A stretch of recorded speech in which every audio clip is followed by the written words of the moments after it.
Hello and welcome to the October 5th, 2025 episode of Nick's News. I am your host, Nick, brought to you by Some Budget Studios. That's right, there is a budget for this program. Oh, we're brought to you, we're live every Sunday, and I thank you all so much for tuning in or catching the replay here on our Nick's News YouTube page. This is a program dedicated to bringing good news to counter all of the bad news that we are bombarded with on a daily basis, with the hope of bringing a little bit of joy back to the world. Several of our articles are pulled from sites like goodnewsnetwork.org and goodgoodgood.co, but we appreciate everything sent in by you, the Nick's Newsies. If I am out of breath, it's because at the last minute, obviously we're a little bit of a late start tonight, I realized I didn't have the news brew set up next to me, so I had to go running through the house to go and grab the news brew and the beer glass for tonight. So I am a little out of breath. I will get better as we go. Hello, Becky. Hello, Nico. Hello, Charlie. Hello, everybody. Becky shared us. Thank you very much, Becky. I can't thank all y'all enough. I know that our little drive here, just a reminder, so we're doing that thing where whoever is the top contributors at the end of the month in terms of interaction with our content, the top 4 are going to be getting some free merchandise. All of y'all have stepped up so hard, and we've seen growth on every platform like you wouldn't believe. I can't thank you all enough for that, so it really is amazing. News Brew. The Producer Donna delivery is starting to get towards the end, but there are still some bangers to show off. Take, for instance, this unique tale wherein Florida stole my parents. Florida stole my parents comes to us from Refined Fool Brewing Co. and is a 6.5% ABV Orange Juice IPA. It vows to be a fresh squeezed delight, and it showcases Comet and Eclipse hops. And I am looking forward to it. Oh, my bad. Thank you, Producer Donna. Not the end of the month, the end of the year. Top interaction with us at the end of the year. So, we are getting into fall, which means I'm going to start to do my drop into the heavy dark beers. But we're still going to, this was a really bright week. It was really warm today especially, so we're going to finish off, we're going to go into October here with really good hazy IPA. Got my really nice, this is a Michigan Beer Advocate glass, I believe. Michigan, the great beer state. It's a fantastic pint glass. I've got 2 of these now. They come out with a new one every year. They're beautiful. We don't need the Balisong bottle opener, so we're just going to blow the gain on the audio by cracking this orange juice sucker open. It's a good crack. Ooh, smells like fresh squeezed orange juice. Get into the theatrics of a 5-minute pour right into the center because we want to get all that gas out, and there's a lot of head in this one. We'll let that settle, but we can already start to see the color. It's definitely a hazy, not as hazy as some of the hazies that I've had. Kind of a hazy orange yellow. Looks good. Becky says, like a screwdriver. It might be like a screwdriver. We'll find out how orange the orange is. While we let that settle, the camera's really having some interesting moments. Hey, Julie. If you'll notice, I got some new decorations, namely, as of the taping of this episode, we're 26 days to Halloween. Spooky season. And if you also look, you might see that some of the bugs got some nice little festive decals for the spooky season. Producer Donna picked up the bugs some decals. I'll talk about those later. And Dirty Rogue says, orange juice, that means it's healthy. All right, news, shout-outs. Tesla Tree Service is an environmentally friendly tree service with years of experience, not just with trees, but getting stuck animals out of them. Animal rescues are always free, and you can check out their Facebook page and show Steve and the crew some love with likes and shares. We've included their links as well as the link to the International Directory of Cat Rescuers, and those are available in the description of this video. To Tesla Tree Service and everything they do, for all of our fur friends getting stuck in trees. Cheers.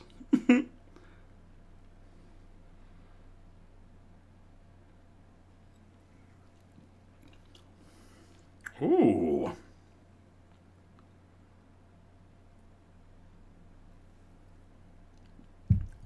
Ooh. That is a lot of Citra goodness. Oh my gosh.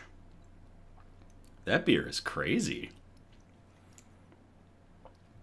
Next up, Journey Church in Conway, New Hampshire has asked us to let you all know that they will be hosting a trunk or treat on October 31st. There will be food trucks, music, candy, and more. You can join them at 5 p.m. from 5 p.m. to 7:30 p.m. at 15 Hutchins Drive, Conway, New Hampshire. To Journey Church in Conway, New Hampshire, hosting a trunk and treat. We wish you all the best in this spooky season, and cheers.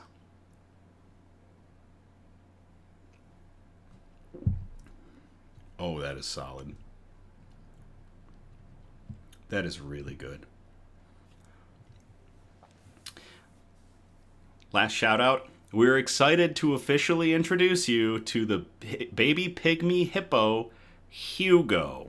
That's right, John Ball Zoo's vote for the name of their new pygmy hippo has come to its end, and his name is Hugo. His name means smart and spirited. Thank you everyone who voted and donated. Your support helps provide the best care for Hugo and all the animals at John Ball Zoo. We have included the link to their live cam feed so you can watch baby Hugo and his mom Penelope in the description. To everybody who voted, and to Hugo, the baby pygmy hippo, and his mom Penelope, cheers.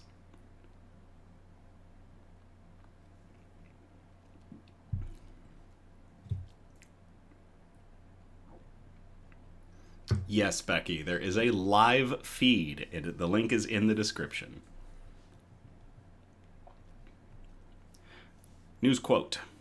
Somehow we must keep hope alive.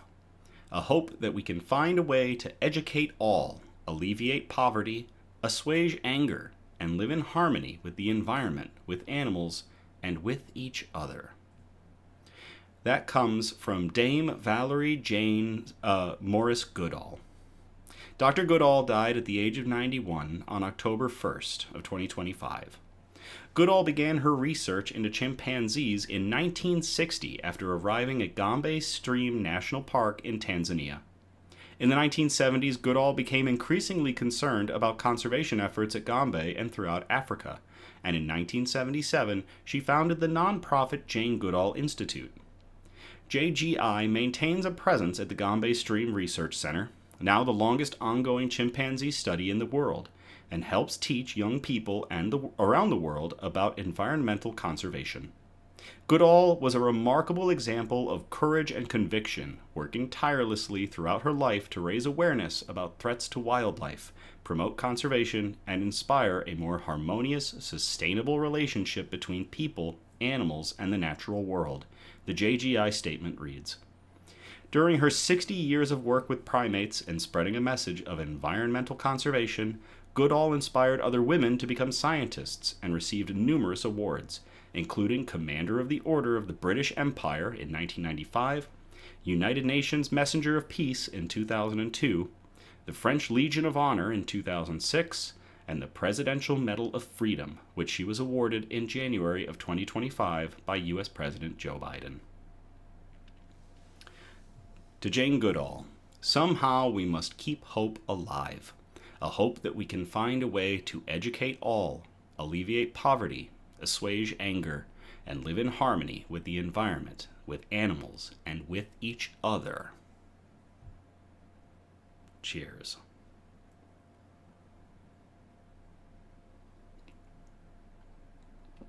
Hey, Nate.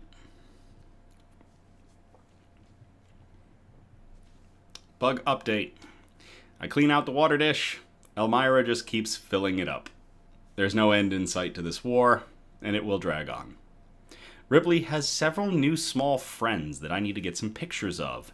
I'm guessing that they came in with all that moss that we got for her new home. They include a very small snail and a couple of beetles that somehow snuck in. I will try to get some pictures. It is a bioactive vivarium teeming with life, which is exactly what I wanted. The roaches are enjoying the heat, and they're extremely active, running around. It's great to see. They're enjoying a nectar jelly cup that I gave them, and some banana peels, because they don't like just banana, they really like banana peel. So I'll get some pictures of them if I can. And I promise to get a picture of Sue. He was completely out of the hide the other night, and I just did not think to get that picture, but I am going to do my best. It is only a matter of time before we see him in all his glory. I'm hoping on one of these episodes he'll come crawling around on his hide like he used to, but we'll see. If you take a look on our Tuesday bug post on Instagram, you're going to see that Producer Donna got all the bugs, some nice little stick-ons to celebrate the spooky season.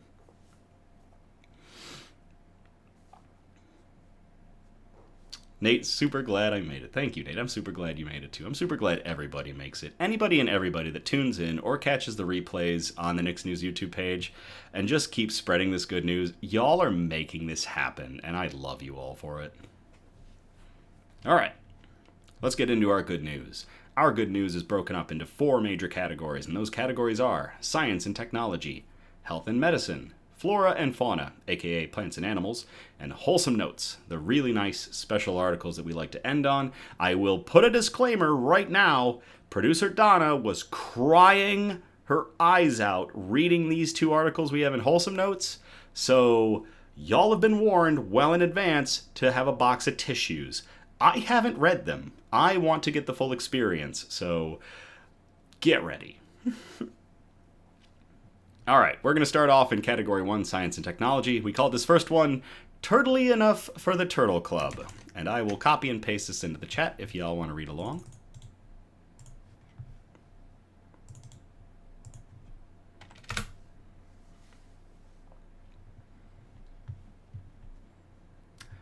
This teen invented an autonomous sea turtle robot to monitor coral reefs.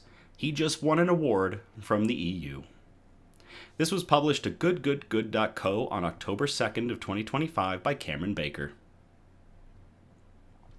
Evan Buds, a 15-year-old from Ontario, Canada, is receiving global recognition for his invention, an autonomous bionic sea turtle robot.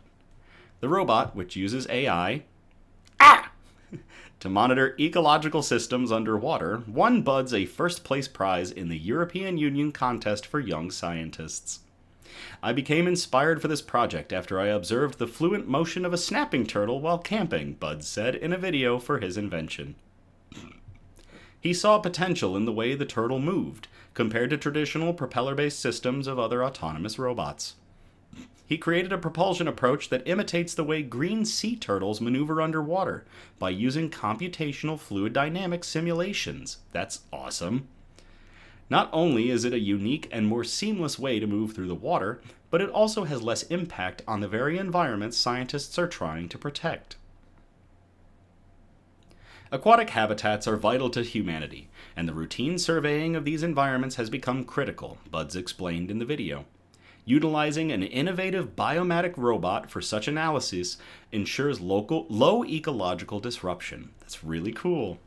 Buds said the robot uses a computer vision imaging system powered by AI to quantify coral health, which can detect coral bleaching with 96% accuracy. The information gathered by the robot will ideally allow the right organizations to identify where these threats may be occurring, increasing awareness and supporting efforts to increase the overall health of impacted areas, Buds said. For ecological monitoring, I want to be as low as possible in terms of disruption to the environment, he told CBC News. So by mimicking the turtle, I can ensure that I don't disrupt or distract any other organisms while I'm conducting the monitor. He tested the device in his grandparents' backyard pool and determined that the robot showed accuracy and reliability. After winning the EU CYS, the 36th competition hosted by the EU, Buds took home a prize of £7,000, or a little over $8,000 US. Evan's success at EUCYS 2025 shows that his project is truly world-class. Rennie Barlow, the executive director at Youth Science Canada, told the CBC. A remarkable innovation that showcases the ability of Canadian youth to tackle complex technical and environmental challenges, they added. For Buds, it's just another step in protecting the planet, a cause he has cared about for much of his adolescence. I've been really interested in the environment for a while, Buds told Burlington Today. I've been conducting a lot of different research, literature, and articles, and find that the environment is becoming increasingly more impacted by global warming and other human-caused impacts. There is a video going over Buds' autonomous turtle robot. If you want to check that out, I highly recommend it. It is really cool. To Evan Buds, 15-year-old from Ontario, Canada, who won first place in the European Union contest for young scientists with a turtle robot. Cheers.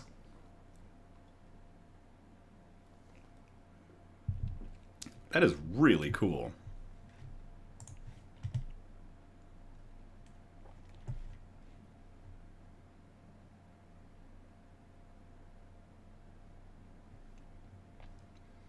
Oh my gosh, that is adorable. All right. Yep, we'll do that special. Nathan Sereska, a Knicks newsie, just said the following. Huge favor to ask. My son I'm guessing it says my son doesn't believe I know a YouTuber. Any chance you could shout out to Abraham? I'm tucking him in. This is a huge shout out to Abraham. Your dad does know a YouTuber. He's Nick from Knicks News.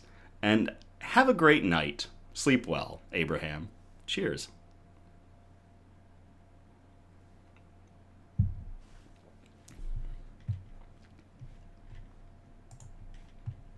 All right.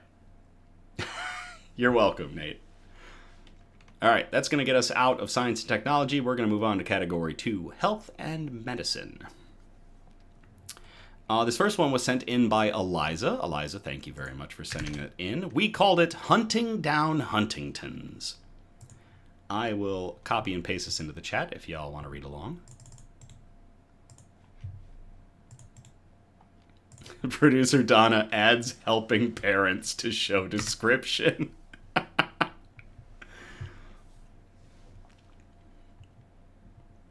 Huntington's disease successfully treated for first time. This was published to the BBC on September 24th of 2025 by James Gallagher, who is their health and science correspondent. One of the cruelest and most devastating diseases, Huntington's, has been successfully treated for the first time, says doctors. The disease runs through families, relentlessly kills brain cells, and resembles a combination of dementia, Parkinson's, and motor neuron disease. An emotional research team became tearful as they described how data shows the disease was slowed by 75% in patients. Nate, I'm happy to make your night. It means the decline you would normally expect in 1 year would take 4 years after treatment, giving patients decades of good quality life, Professor Sarah Tabrizi told BBC News. The new treatment is a type of gene therapy given during 12 to 18 hours of delicate brain surgery. The first symptom of Huntington's disease tends to appear in your 30s and 40s and is normally fatal within 2 decades, opening the possibility that earlier treatment could prevent symptoms from ever emerging. Professor Tabrizi, director of the University College London Huntington's Disease Centre, described the results as spectacular. We never in our wildest dreams would have expected a 75% slowing of clinical progression, she said. None of the patients who have been treated are being identified, but one was medically retired and has returned to work. Others in the trial are still walking despite being expected to need a wheelchair. Treatment is likely to be very expensive. However, this is a moment of real hope in a disease that hits people in their prime and devastates families. Huntington's runs through Jack May Davis's family. He has the faulty gene that causes the disease, as did his dad Fred and his grandmother Joyce. Jack said it was really awful and horrible watching his dad's inexorable decline. The first symptoms appeared in Fred's late 30s, including changes in behavior and the way he moved. He eventually needed 24/7 palliative care before he died at the age of 54 in 2016.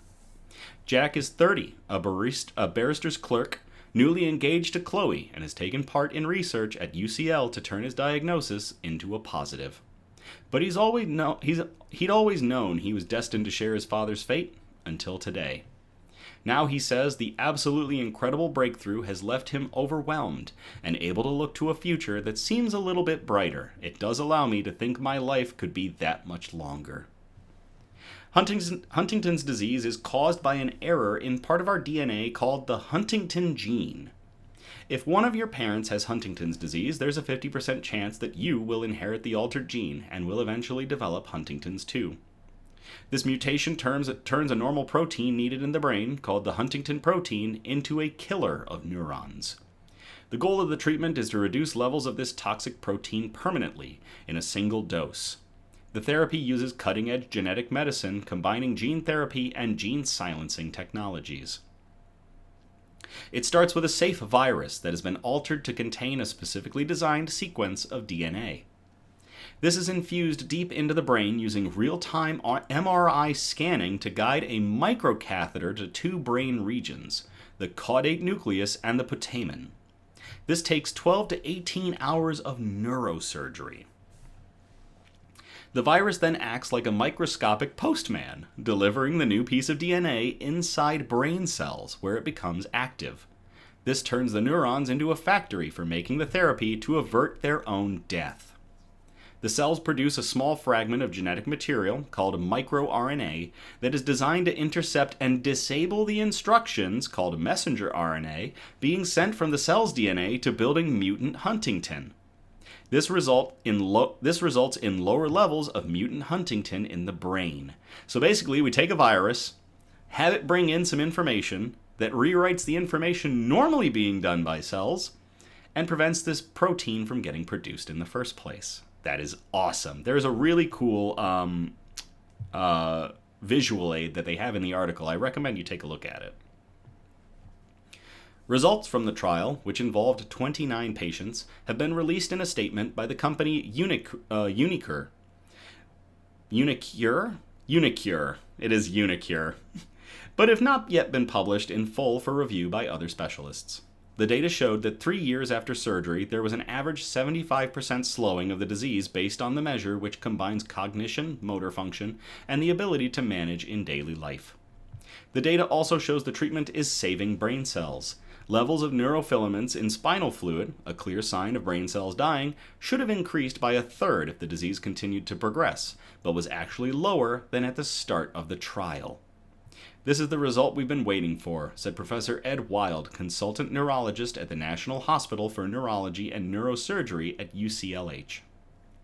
There was every chance that we would never see a result like this, so to be living in a world where we know this is not only possible, but the actual magnitude of the effect is breathtaking, it's very difficult to fully encapsulate the emotion.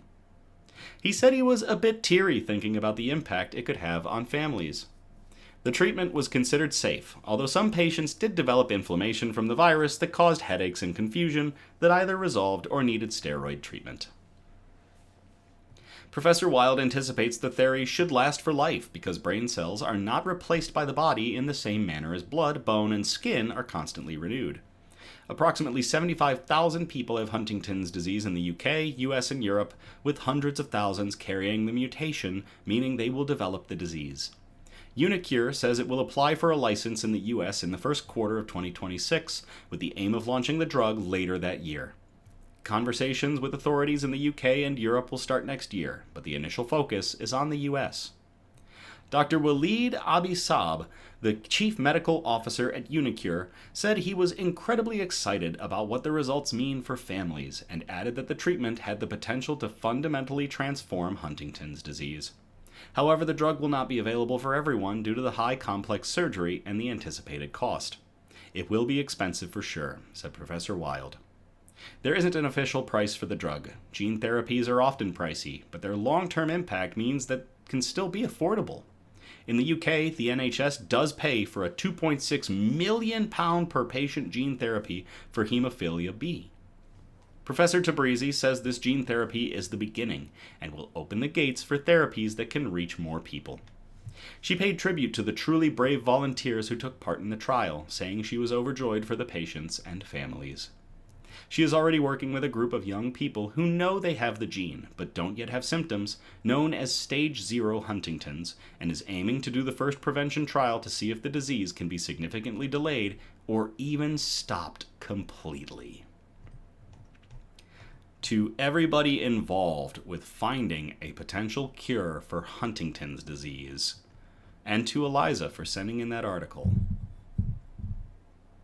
cheers.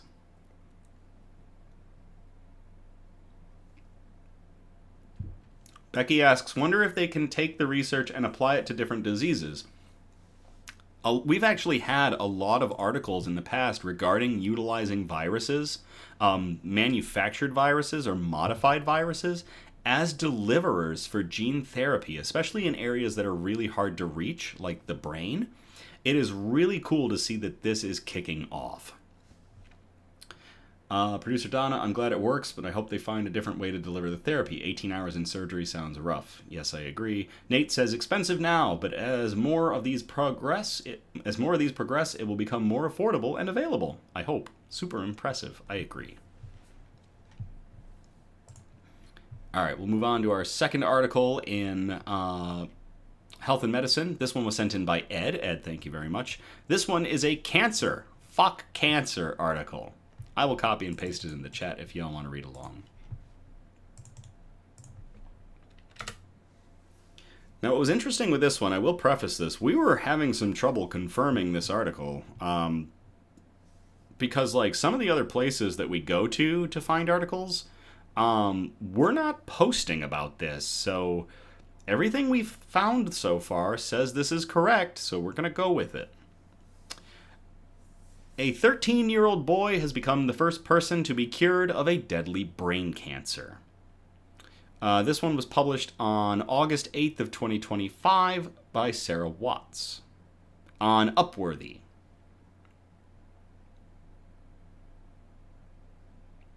Becky says I should do a Forget Cancer episode for October. Charlie says, fuck cancer. I could probably do an entire article of just telling cancer to go F off. I hate cancer, everybody. I absolutely despise cancer in every form.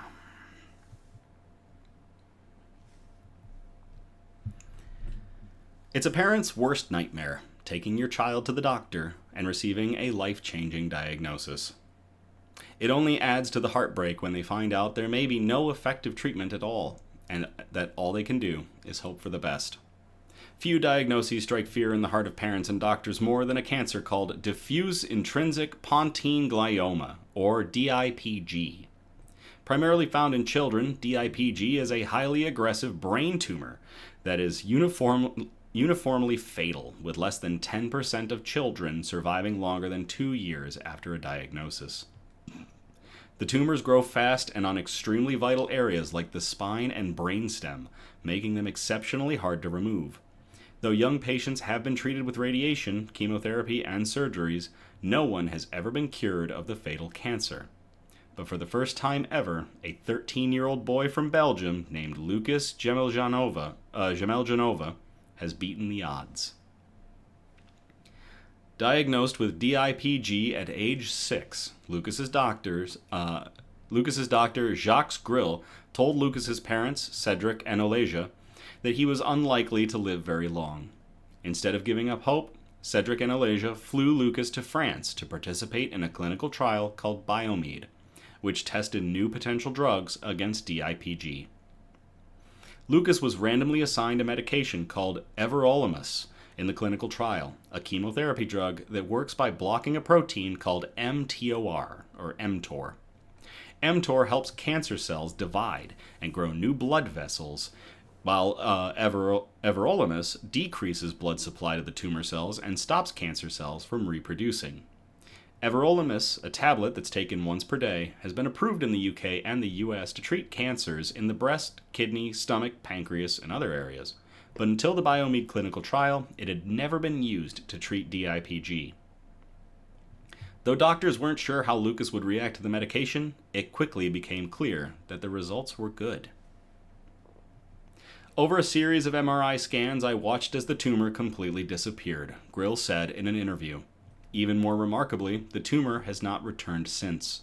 Lucas, who is now 13, is considered officially cured of DIPG.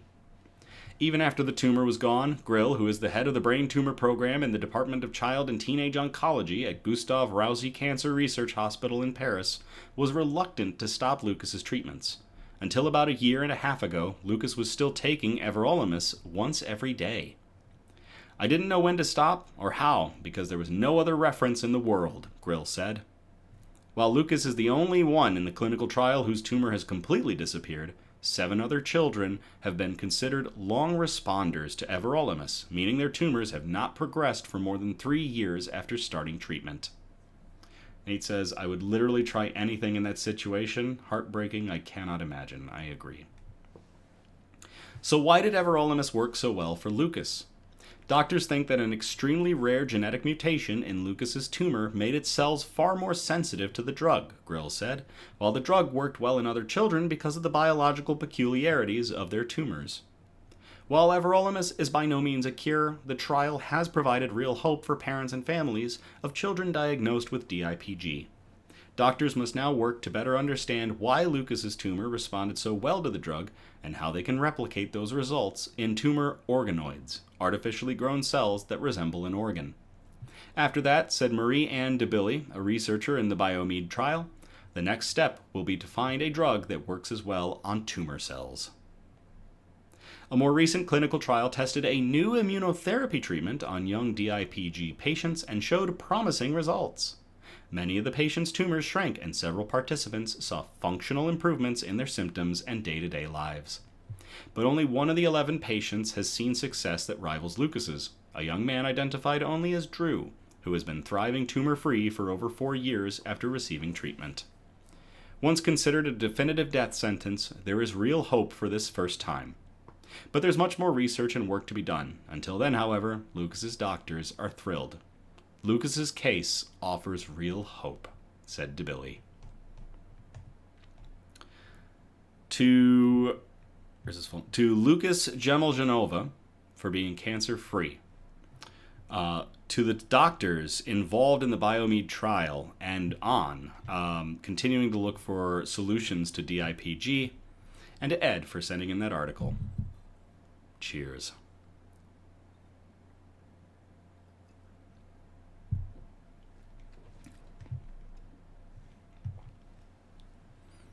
All right, that is going to get us out of health and medicine. We're going to move on to category 3, flora and fauna. This first one is an obligatory cat article. That's right, it is an obligatory cat article. And this one was sent in by Julie. Julie, thank you very much. I will copy and paste it in the chat if y'all want to read along.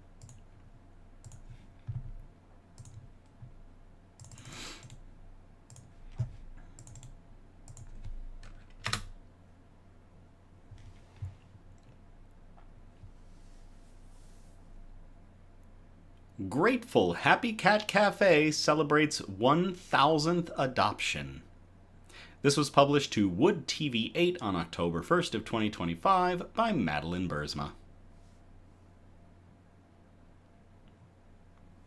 Happy Cat Cafe in Grand Rapids has hit a major milestone after adopting out its 1,000th cat. The cafe at 447 Division Avenue near Logan Street partners with Fig and Friends Pet Rescue to house adoptable cats that guests can play with. Since opening in 2017, the cafe has helped hundreds of cats find their new homes. Now it's hit its goal of adopting out 1,000 cats after the Parisian family came in and adopted Mountain, a black kitten. The family had recently lost one of their cats, and the other cat needed a companion.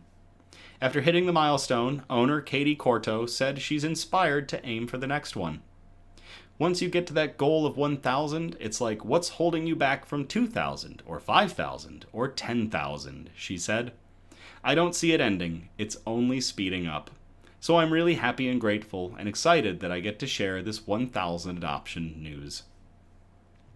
Along with taking their new family member home, the Parisian family also received a plaque to commemorate the milestone, a pass for a year of free cafe visits and merch. That's awesome. Quarto said the Cat Cafe is a win-win for everyone. People who can't have a pet at home can stop in to interact with cats, and the interaction helps the cats become more sociable. The cats are also free to roam around instead of being stuck in a cage, and it helps people looking to adopt get a better idea of what cat will be best for them. This is adorable. Julie says, I've been to the Cat Cafe a few times, came super close to adopting once. It was a black kitty named Knox. Aww. When one of the cats is adopted, she said it has a big impact, and it helps free up space and resources for other cats that need help. The cat rescue world is constantly overworked and overburdened, and there's not enough people. Not enough care for all these cats, and never enough donations, she said. She encouraged those who want to help to stop in and buy a cup of coffee or attend one of the cafe's events. Those looking to do more can also donate or volunteer with Fig and Friends or another local rescue. But she said the most important thing you can do is to help make sure your cats are spayed and neutered. Happy Cat does the fun part of the adoptions and finding new homes for these cats, she said. But we would hope that there would be a few less that have to come through because there are too many and we can't fit them all. And we really wish we could, but there's just not enough room in any of the shelters. To the Happy Cat Cafe for celebrating its 1,000th adoption, and for Julie for sending in this article, cheers.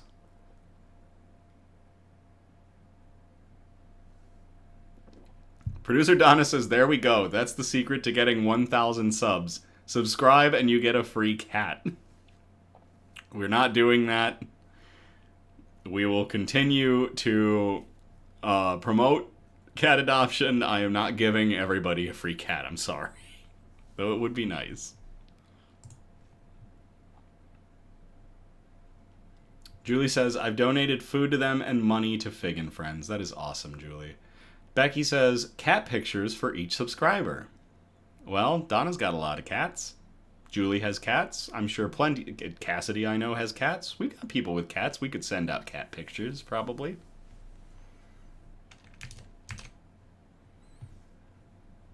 All right, this next one we called Back from the Dead, just in time for spooky season. And this one was from Eliza. So Eliza, thank you for sending me this one in. I will copy and paste it in the chat if y'all want to read along.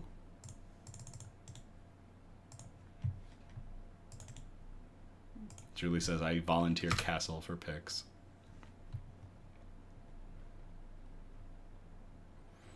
It's resurrection. 1,000-year-old seeds could grow ancient plants in England's Ice Age ghost ponds.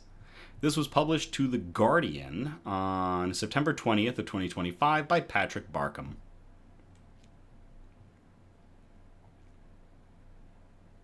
If you glanced into a green field and saw a yellow digger tearing into the turf, you might assume it was another site for new houses. But the two circle-shaped scars of dark soil on a Norfolk pasture are ghost ponds, being brought back to life by an innovative and cheap form of nature restoration. It looks awful now. What have they done? It's a disaster, says Carl Sayer, a professor of geography at UCL, who is dancing with glee around the bleak-looking, freshly dug hole. The colonization is so quick. Within a year, it is full of water plants. Within 2 years, it looks like it's been there forever. It's a spectacular recovery, and you're truly recovering ancient assemblages of plants.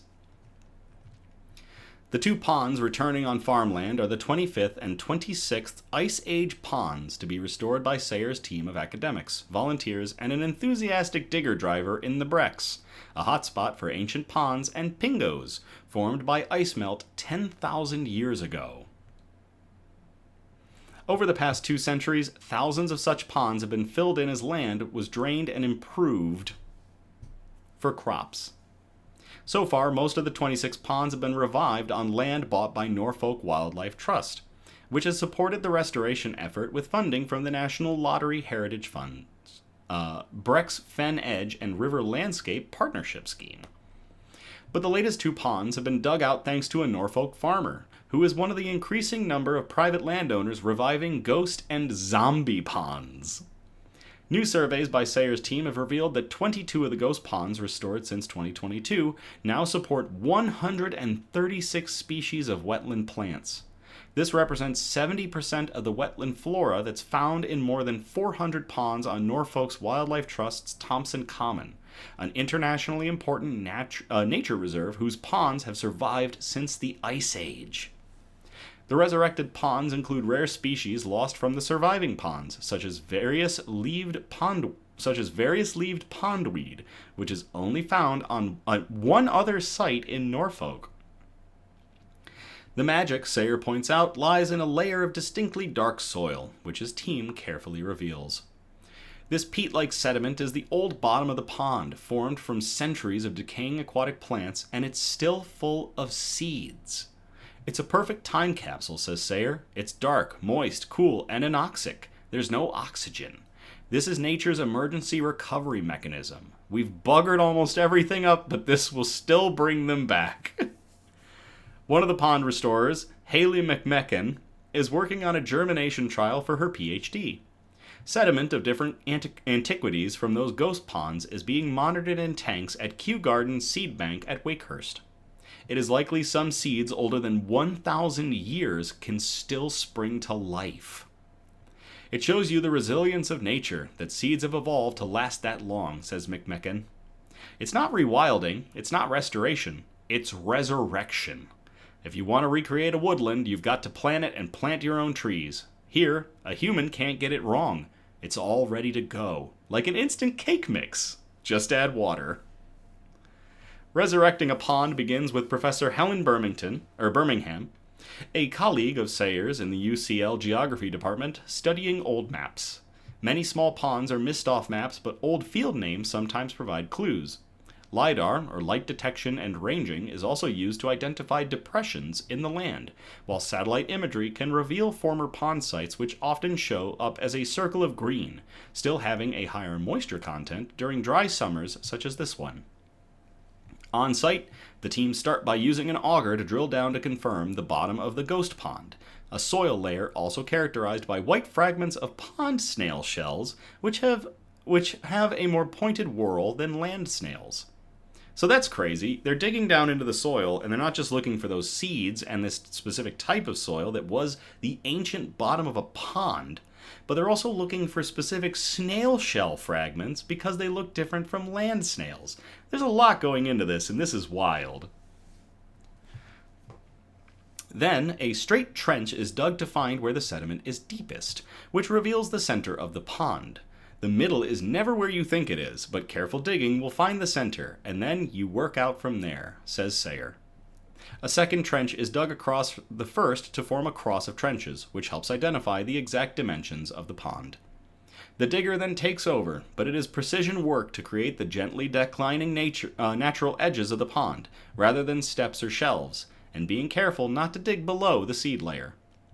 When we get to the right level, we can leave it to Dale the digger driver, says Sayer. He is truly brilliant.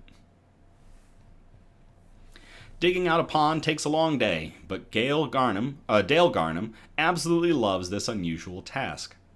This is my favorite sort of work. I just hope it really kicks off. On a building site, you dig a hole, put a pipe in, and cover it up. So it's nice to come back here and see what you've done and how it progresses. As Garnham skillfully scrapes off the topsoil, volunteers identify treasures beneath. Volunteer Dan Hoare finds a pristine shell of a banded river snail which probably lived in Roman times. Another volunteer identifies a shard of Roman pottery and late Neolithic pot boilers, charred flint heated in a fire to boil water. Wetlands were a place where people needed to be, says Sayer. Producer Donna says, it's awesome that Dale is getting so much love. It really is. The only thing they are not pleased to find is an old section of plastic drain. The digger will follow the drain, installed during agricultural improvements in the 1980s, breaking it up. Any pipes we find are smashed. We don't want water draining away, but But we don't want water to drain in either, says Sayer. Once the ponds are filled naturally with clean rainwater, they are rapidly colonized. Some skeptics have suggested the plants are not from ancient seeds, but are brought in by water birds. But Sayer points to not only unique rare plants in the restored ponds not found anywhere nearby, but the sheer quantity of new plants. All this cannot come in so fast on a duck's bottom, he says. Becky says, Dale the Digger, can he dig it?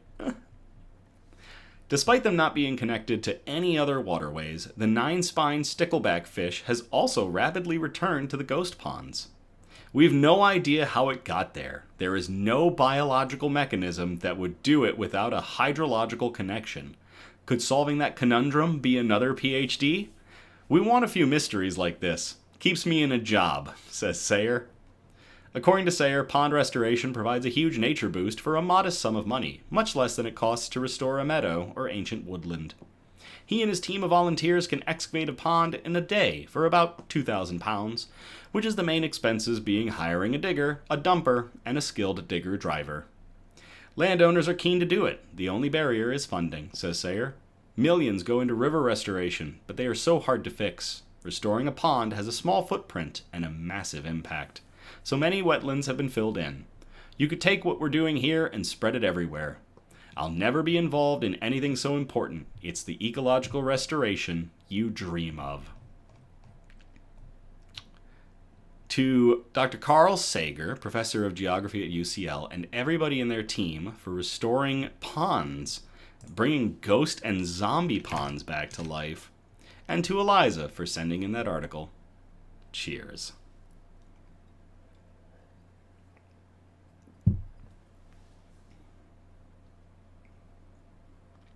I really want to swap Sue's and Elmira's tanks, because Elmira is out and about and is just so fascinating to watch. Like, I need to get that old webcam set up to have Elmira vision, because she is just fascinating to watch moving around in there. And every time I broadcast, she comes out and she comes right up against the glass, and it's just really crazy to look at. And Sue isn't doing anything. He's just hiding back there. All right. That's going to take us out of flora and fauna, and we're going to get into category 4, the wholesome notes. And again, I warned you all, these are some tear jerkers. Hey Charlie, are you still watching? Charlie speaks fluent Spanish. To anybody else that speaks fluent Spanish, I may be about to butcher the hell out of this. We're calling this first article, No estoy llorando, estás llorando tú. Tell me if I translated that correctly.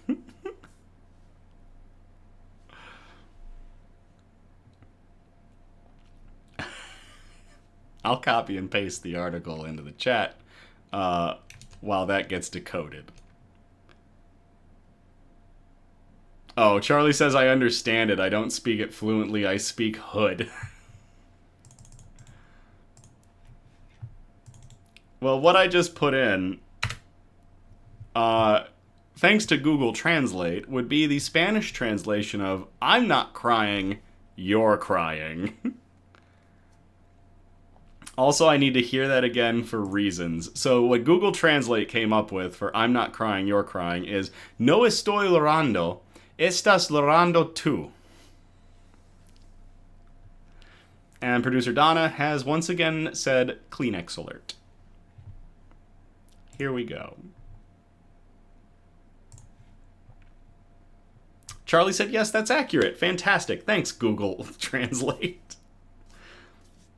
Spanish-speaking foster dog warms the hearts of millions. So many pets separated from families in ice raids. This was published to goodgoodgood.co on October 3rd of 2025 by Cameron Baker. Charlie says, you did good, but I'm taking you to school. One consequence of the Trump administration's increased immigration and customs enforcement raids across the country has been the mass surrendering of pets to shelters. The issue is especially prevalent in Los Angeles.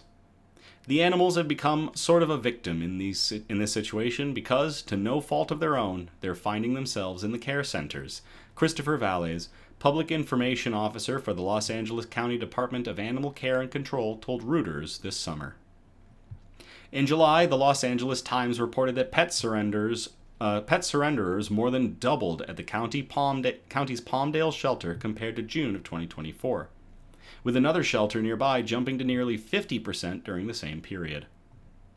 Whether people are surrendering their pets because they may self-deport or believe they may be deported or detained, beloved pets are ending up in shelters.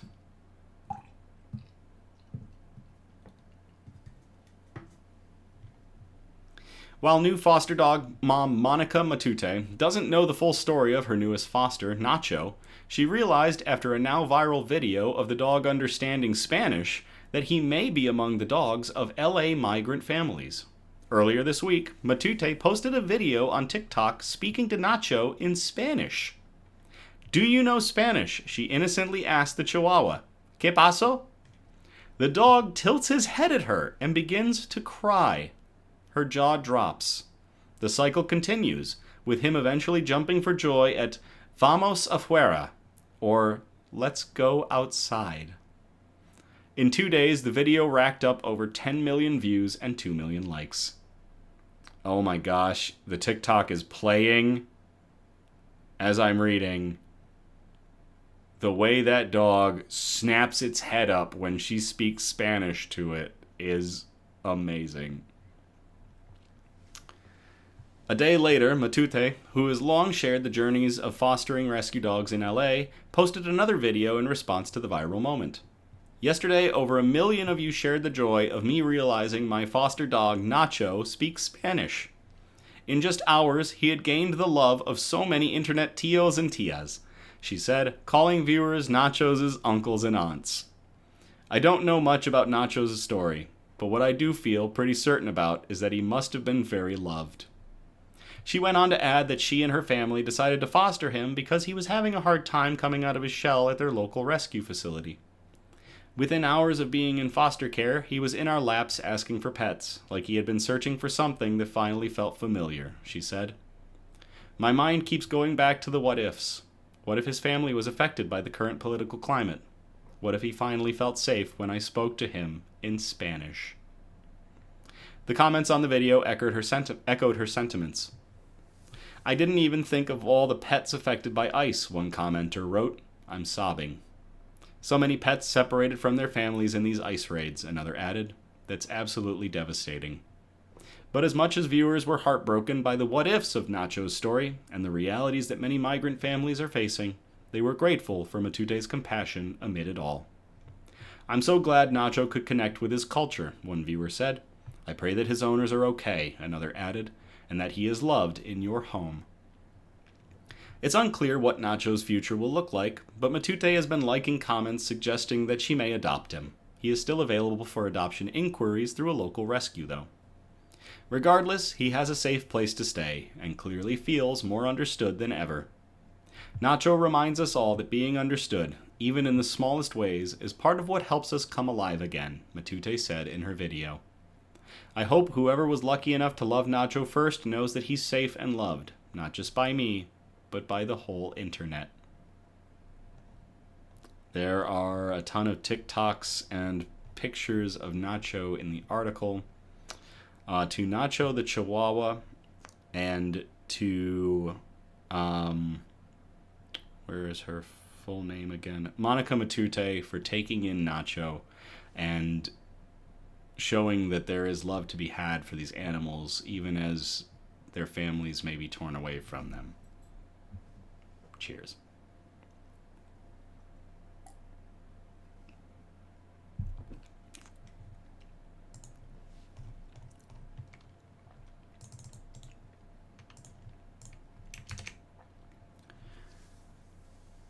This last article of the night, we called From Suffering to Hope.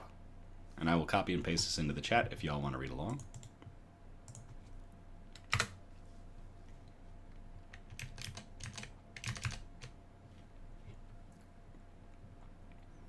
A lifeline for 10,000 forgotten and abused animals. How his team mobilizes for large-scale rescues. This article was published by CNN on September 5th of 2025 by Meg Dunn.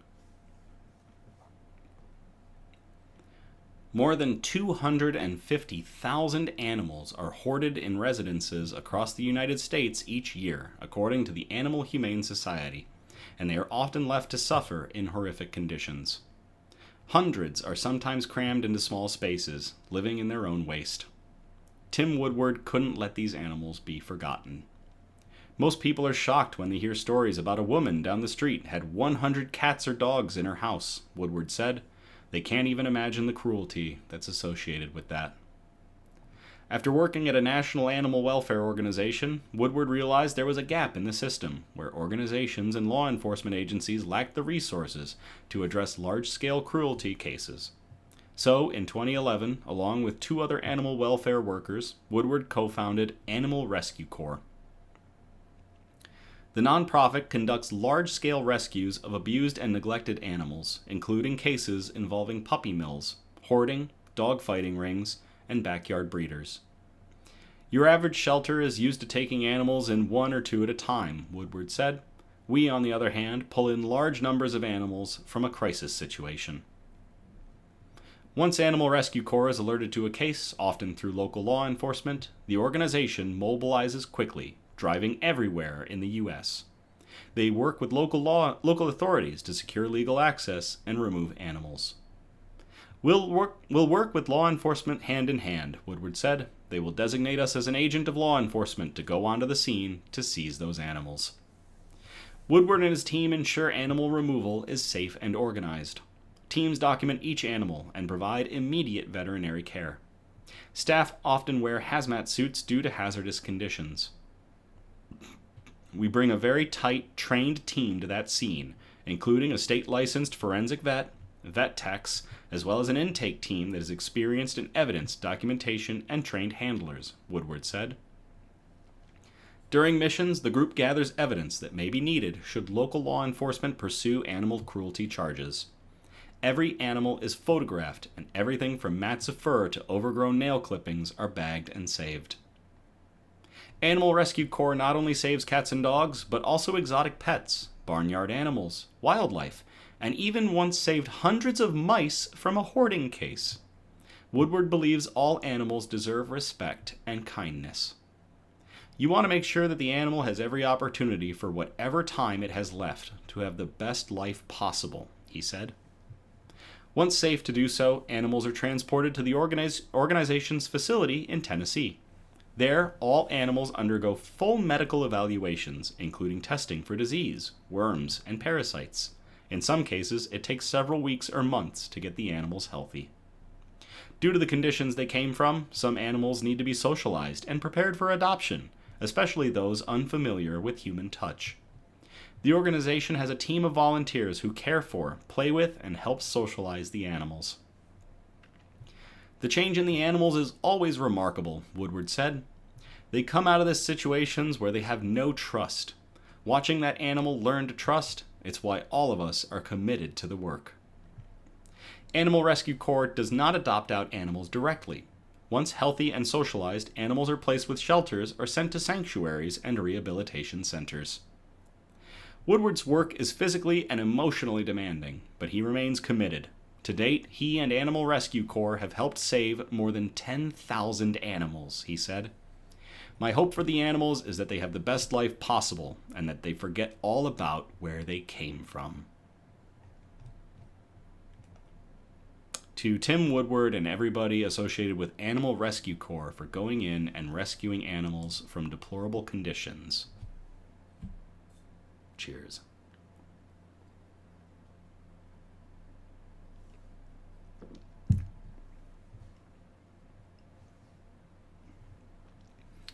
All right, that is it for tonight's broadcast. We had 7 incredible articles along with some tearjerkers there at the end. I hope everybody had tissues and didn't soak themselves too bad with tears throughout those.